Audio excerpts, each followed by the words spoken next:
మనిషి జీవితకాలం పెరుగుతున్న తరహాలోనే క్యాన్సర్ ముప్పు కూడా రోజురోజుకు పెరుగుతుందని హైదరాబాద్ కేర్ ఆసుపత్రి చైర్మన్ డాక్టర్ సోమరాజు ఆందోళన వ్యక్తం చేశారు.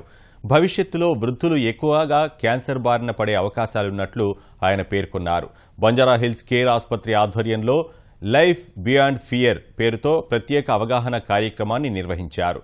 Haemato oncologist, bone marrow transplant physician doctor Sonali పర్యవేక్షణలో కేర్ ఆసుపత్రిలో రక్త క్యాన్సర్ బారిన పడి కోలుకున్న పలువురు రోగులు తమ అనుభవాలను వెల్లడించారు.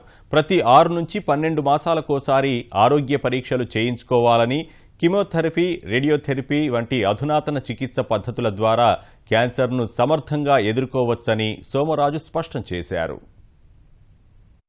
క్యాన్సర్ ఇన్సిడెన్స్ ఎంత పెరగబోతుందంటే ఇంకా కొన్నాళ్లలో హార్ట్ డిసీజ్ కంటే ఎక్కువ అవ్వచ్చు క్యాన్సర్.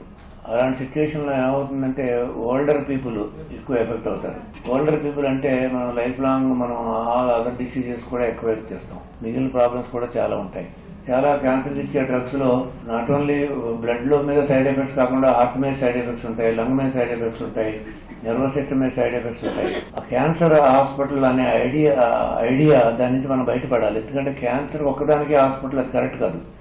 మల్టీ స్పెషాలిటీ బ్యాక్గ్రౌండ్ లో క్యాన్సర్ హాస్పిటల్ ఈజ్ సేఫర్.